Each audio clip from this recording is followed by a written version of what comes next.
হেই বন্ধুরা, welcome to movie সাগরে। আজ আমি নিয়ে চলে এসেছি তোমাদের পছন্দের চাইনিজ ড্রামা অ্যাক্সিডেন্টালি মিয়া ওয়ান ইউ এর অন্তিম পর্ব। তো যারা এখনো আগের ভিডিও দেখোনি তারা অবশ্যই ডেসক্রিপশন বক্সের লিংক থেকে দেখে নিও। আর ভিডিও ভালো লাগলে ভিডিওটা লাইক, শেয়ার, কমেন্টের পাশাপাশি চ্যানেলটাও সাবস্ক্রাইব করো। তো লাস্ট ভিডিওতে আমরা দেখেছিলাম দুই ভাই বোনের মধ্যে জাংহোকে নিয়ে টানাটানি শুরু হয়। এবার এই টানাটানির ফলে জিনিয়ান পড়েই যাচ্ছিল, যা দেখে জাংহো দ্রুত তাকে ধরতে যায়, কিন্তু সামলাতে না পেরেই তারা দুজনেই মাটিতে পড়ে। ফলে জাংহোর পায়ে চোট লাগে ও তাকে হসপিটালে ভর্তি করা হলে জিনিয়ান সেখানেই তার দেখাশোনা করে। অন্যদিকে তিয়ান জানতে পেরে যায় জিচ্যানই হচ্ছে তার অনলাইন ফ্রেন্ড, যার জন্য তিয়ান জিচ্যানকে আরো বেশি এড়িয়ে চলতে শুরু করে। কিন্তু জিচ্যান তিয়ানকে মানানোর শেষ চেষ্টাটুকুও ছাড়তে চায় না। তিয়ানের সুবিধার জন্য জিচ্যান অফিসের এমপ্লয়ীদের যাতায়াতের জন্য গাড়ির ব্যবস্থা করে দেয়, আর তিয়ানের কাছাকাছি থাকতে সে নিজেও ওই বাসে করেই যাতায়াত শুরু করে। তো এরকমই একদিন অফিসে যাওয়ার সময় তিয়ান দেখে শুধুমাত্র জিচ্যানের পাশের সিটটাই ফাঁকা রয়েছে, কিন্তু তিয়ান তো জিচ্যানের পাশে কিছুতেই বসবে না। ফলে তাকে অ্যাভয়েড করার জন্য সে বাসে না উঠে দৌড়েই অফিসে চলে যায়। এই দেখে পরের দিন জিচ্যান তিয়ানের অ্যাপার্টমেন্টের সামনে অপেক্ষা করে তার সাথে দৌড়ে অফিস যাওয়ার জন্য। কিন্তু জিচ্যানকে দেখে তিয়ান সাইকেল নিয়ে অফিসের জন্য বেরিয়ে যায়, আর সাইকেল চালাতে না পারার কারণে শেষ পর্যন্ত জিচ্যানকে একা একাই দৌড়তে দৌড়তে অফিস যেতে হয়। তো জিচ্যানের এরকম অবস্থা দেখে কেভিন পরের দিন জিচ্যানকে সাহায্য করতে আসে। তো জিচ্যান ও কেভিনকে সাইকেল নিয়ে দেখে তিয়ান এবার বাসে চলে যায়, আর এবারও কেভিন আর বেচারা জিচ্যানকে সাইকেলে করে অফিসের জন্য রওনা হতে হয়। কিন্তু যাওয়ার সময় হঠাৎই তাদের অ্যাক্সিডেন্ট হয়ে গেলে তিয়ানের তো তা শুনে মোটেই ভালো লাগে না, আর সে ভাবে তার জন্যই হয়তো জিচ্যানের অ্যাক্সিডেন্ট হয়েছে।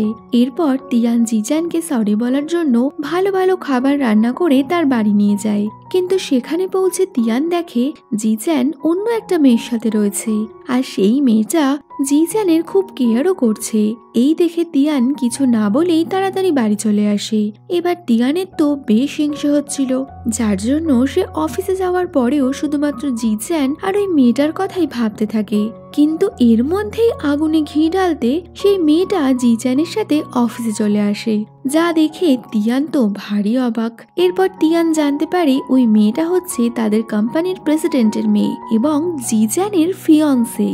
এবার জিচ্যান আর ওই মেয়েটাকে একসাথে দেখে তিয়ানের তো একদম সহ্য হয় না। সে তো রীতিমতো হিংসায় জ্বলে যাচ্ছে, কিন্তু মুখে কিছু বলতেও পারছে না। তো মেয়েটা চলে গেলে জিচ্যান তিয়ানকে কফি খেতে যাওয়ার জন্য বললে তিয়ান রাগ দেখিয়ে বলে, আমার খেয়াল তোমাকে রাখতে হবে না, তুমি সুন্দরী মেয়েদের খেয়াল রাখো। তো এবার তোমরা জিচ্যানের সাহস দেখো, সারা দিন নিজের ফিয়ন্সের সাথে অফিসে ঘুরে বেড়ালো, আর এখন নাকি তিয়ানকে কফি খেতে যেতে বলছে। তো যাই হোক, তিয়ানের এই একটা কথাতেই জিচ্যান বুঝে যায় তিয়ানও যে তাকে পছন্দ করে। তো তিয়ান সেদিন অফিসে কাজ না করেই তাড়াতাড়ি বাড়ি ফিরে যায়, কিন্তু বাড়ি ফিরেও সে রাতে শান্তিতে ঘুমোতে পারছে না, বারংবার তার জিচ্যানের কথাই মনে পড়ছে। এরপর প্রতিবারের মতো কিউফি আবারও একটা স্ক্যান্ডেল পাকায়, আর এবার পরিস্থিতি এতটাই খারাপ হয়ে যায় যে কোম্পানি বাঁচানোর জন্য শেয়ার হোল্ডাররা মিটিং করে জিচ্যানকে সিইও পদ থেকে সরিয়ে দেয় এবং প্রেসিডেন্টের মেয়েকে নতুন সিইও হিসেবে নিয়োগ করে। তিয়ান জিচ্যানের হয়ে প্রোটেস্ট করলেও কেউ তার কথা শোনে না। তো নতুন সিইও জিচ্যানকে নিজের কেবিন থেকে সরিয়ে তিয়ানের পাশে বসার জন্য বলে। এবার জিচ্যানের চোখ মুখে তো নিজের পজিশন হারানোর দুঃখই নেই, বরং সে তো তিয়ানের পাশে বসতে পেরে অনেক বেশি খুশি। তো এরপরেই বোঝা যায় জিচ্যানের ফিয়ন্সে এবং তার সিইও পদ থেকে সরে যাওয়া এই সব কিছুই ছিল তারও ওই মেয়েটার একটা প্ল্যান। আসলে কিউফির স্ক্যান্ডেল থেকে বাঁচার জন্য জিচ্যান সিইও পদ থেকে সরেছে, আর তিয়ানের কাছাকাছি আসার জন্য সে তার ছোট্টবেলার বান্ধবী অর্থাৎ ওই মেয়েটাকে নিজের ফিয়ন্সে হিসেবে পরিচয় করিয়েছে। কিন্তু তিয়ান তো এই সব ব্যাপারে কিছুই জানে না, ফলে তার জিচ্যানের জন্য অনেক চিন্তা হয়। যদিও জিচ্যান তা বুঝতে পেরে তিয়ানকে সব সত্যি কথা বলে দেয়। জিচ্যান বলে, ছোটবেলায় মা বাবা মারা যাওয়ার পর আমাকে আমার বান্ধবীর মা বাবাই দেখাশোনা করেছে এবং ছোটবেলা থেকে আমরা তার কাছেই বড় হয়েছি। তো তুমি চিন্তা করো না, জিনিয়ানের মতো সেও আমার আরেকটা বোন। এই শুনে একটু হলেও তিয়ান স্বস্তির নিঃশ্বাস ফেলে। তিয়ান যতই এটা দেখানোর চেষ্টা করুক যে সে জিচ্যানকে পছন্দ করে না, কিন্তু ভেতর ভেতর তারও জিচ্যানের জন্য অনুভূতি জন্মেছিল। পরের দিন তিয়ান ক্যাফেতে গিয়ে দেখে জিচ্যান সেখানে কাজ করছে। এই দেখে তিয়ানের একদম ভালো লাগে না। জিচ্যানকে নির্দোষ প্রমাণ করার জন্য সে নিজেই কিউফির স্ক্যান্ডেলের প্রমাণ জোগাড় করতে শুরু করে এবং কিছু প্রমাণ তাদের নতুন সিইওকে দিতে গেলে সে তার কথা শুনে অনেক অ্যাটিটিউড দেখায়। কিন্তু তিয়ান চলে যাওয়ার সাথে সাথেই ওই মেয়েটা জিচ্যানকে ফোন করে তিয়ানের সব কথা জানিয়ে দেয়। আসলে সে তিয়ানের সামনে অ্যাটিটিউড দেখিয়েছিল যাতে জিচ্যানের জন্য তিয়ানের ফিলিংসটা আরো বাড়াতে পারে। এরপর তিয়ানের দেয়া সেই সব প্রমাণ নিয়ে জিচ্যান ও তার বান্ধবী মিলে কিউফিকে নির্দোষ প্রমাণ করে ও জিচ্যান তার সিইও পদও ফিরে পায়। জিচ্যানের বান্ধবী বুঝতে পারে জিচ্যান কখনোই তিয়ানকে তার মনের কথা জানাতে পারবে না, যার জন্য সে ইচ্ছে করেই তার সমস্ত প্ল্যানের ব্যাপারে তিয়ানকে জানিয়ে দেয়। আসলে তারা একে অপরকে নিজেদের ফিয়ন্সে বলেছিল এবং একে অপরের খেয়াল রাখছিল, তার সবকিছুই তিয়ানকে দেখানোর জন্যই হচ্ছিল। যদিও তিয়ান জিচ্যানের এই সমস্ত প্ল্যানের ব্যাপারে জানতে পেরে খুব রেগে যায়। তো এর মধ্যেই কিউফির নতুন কনসার্ট শুরু হলে কিউফি জিচ্যানের বোনকে তার ফিমেল সিঙ্গার হিসেবে সিলেক্ট করে। তো সবাই সেই কনসার্টে উপস্থিত হলে জিচ্যান তিয়ানের সাথে কথা বলতে আসে, কিন্তু তিয়ান তো তার উপরে অনেক রেগে রয়েছে, সে তো কোনো মতেই কথা বলতে চায় না। তো এর মধ্যেই কিউফি জিচ্যান ও তিয়ানকে অনেক ধন্যবাদ জানায় তাকে বিপদ থেকে রক্ষা করার জন্য। আর কিউফির কথার সাথে সাথেই স্পটলাইট তিয়ান ও জিচ্যানের ওপর এসে পড়ে। আর এই সুযোগেই জিচ্যান তিয়ানের কাছে ক্ষমা চেয়ে সমস্ত অডিয়েন্সের সামনেই তাকে নিজের মনের কথা জানায়। আর তিয়ানও চোখে একরাশ লজ্জা নিয়ে জিচ্যানের ভালোবাসাকে গ্রহণ করে। তো তিয়ান জিচ্যানকে জড়িয়ে ধরলে হঠাৎই তিয়ানকে নিজের এত কাছে পেয়ে জিচ্যানের হার্টবিট অনেক ফাস্ট হয়ে যায় আর সে স্টেজের মধ্যেই অজ্ঞান হয়ে যায়। তো এরপর তাকে হসপিটালে নিয়ে যাওয়া হলে ডাক্তার জানায় তার তেমন কোনো সমস্যা হয়নি, শুধু একটু খেয়াল রাখতে হবে। তো তিয়ান ঠিক করে নেয় যতদিন না অব্দি জিচ্যান সুস্থ হচ্ছে সে তার দেখাশোনা করবে, যার জন্য সে জিচ্যানের বাড়িতে থাকতে শুরু করে। জিচ্যানের খাওয়া দাওয়া থেকে শুরু করে তার ছোট বড় সব প্রয়োজনেরই খেয়াল রাখছিল তিয়ান। এমনকি অফিসের মিটিংয়েও সে ভিডিও কলিং এর মাধ্যমে তার কাজে সাহায্য করছিল। কিন্তু বেচারা জিচ্যানের তো এইভাবে বাড়িতে বসে থাকতে একদমই ভালো লাগছিল না, যার জন্য সে বারংবার বাড়ি থেকে বেরিয়ে যাওয়ার চেষ্টা করলেও তিয়ান তাকে কোনো মতেই বেরোতে দেয় না। তো তিয়ান অফিস চলে গেলে জিচ্যান লুকিয়ে লুকিয়ে কেভিনকে দিয়ে বিভিন্ন রকমের খাবার অর্ডার করে আর খুব মজা করে সেই খাবারগুলো খেতেও থাকে। কিন্তু এর মধ্যেই তিয়ান চলে আসলে জিচ্যান তাড়াতাড়ি সেই সমস্ত জিনিস লুকিয়ে ফেলে, কিন্তু তিয়ানের কাছে তার চুরি ধরা পড়ে যায়। আসলে তিয়ানের সন্দেহ হয়েছিল যে জিচ্যান এমন কিছু করতে পারে, যার জন্য সে অফিসে যাওয়ার আগে ঘরে সিসিটিভি ক্যামেরা লাগিয়ে দিয়ে গেছিল। যদিও জিচ্যান এই ব্যাপারে কিছুই জানতে পারেনি, ফলে তাকে তিয়ানের কাছে অনেক বকা শুনতে হয়। এরপর রাতে তিয়ান ঘুমিয়ে পড়লে কেভিন অফিসের কিছু ফাইল নিয়ে আবারও জিচ্যানের বাড়িতে আসে আর জিচ্যানও লুকিয়ে লুকিয়ে কাজ করতে শুরু করে। কিন্তু এর মধ্যেই তিয়ানের কিছু সন্দেহ হওয়াতে সে জিচ্যানকে খুঁজতে নিচে আসে। যদিও তিয়ানের আসার ব্যাপারটা জিচ্যান আগেই বুঝতে পেরে সবকিছুই সরিয়ে দেয়, কিন্তু তিয়ানও কম চালাক নয়, যার জন্য সে বুঝতে পেরে যায় নিশ্চয়ই জিচ্যান এখানে কিছু না কিছু তো করছিলই। এই বুঝে তিয়ান জিচ্যানকে তার নিজের বাড়িতে নিয়ে আসে। আসলে জিচ্যানের অত বড় বাড়িতে তার উপর নজর রাখাটা তিয়ানের পক্ষে একটু কষ্টকর হয়ে দাঁড়াচ্ছিল।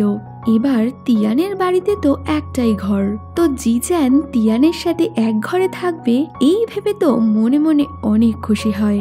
যদিও তার এই আনন্দে জল ঢেলে তিয়ান বলে, তুমি আমার ঘরে থাকবে আর আমি সোফাতেই শুয়ে পড়বো। তো যাক, এক ঘরে থাকা তো আর হলো না, কিন্তু জিচ্যান নিজের কাজের ফাইলগুলো নিজের সাথে নিয়ে আসতে পেরেছিল। তো রাতের বেলা তিয়ান ঘুমিয়ে পড়লে জিচ্যান কাজ করার জন্য ঘর থেকে বেরোতেই যাবে, কিন্তু সে দেখে তিয়ান চালাকি করে সারা ঘরের মেঝেতে বোতল রেখে দিয়েছে, যাতে জিচ্যান হাঁটাচলা করলেই সেই বোতল পড়ে তিয়ানের ঘুম ভেঙে যায় আর কিছুক্ষণের মধ্যে সেটাই ঘটে। বোতল পড়ার শব্দে তিয়ান ঘুম থেকে উঠে পড়ে। তো এইভাবেই কেটে যায় বেশ কয়েকটা দিন। এরপর জিচান একটু সুস্থ হয়ে গেলে তিয়ান তাকে বাড়ি চলে যেতে বলে।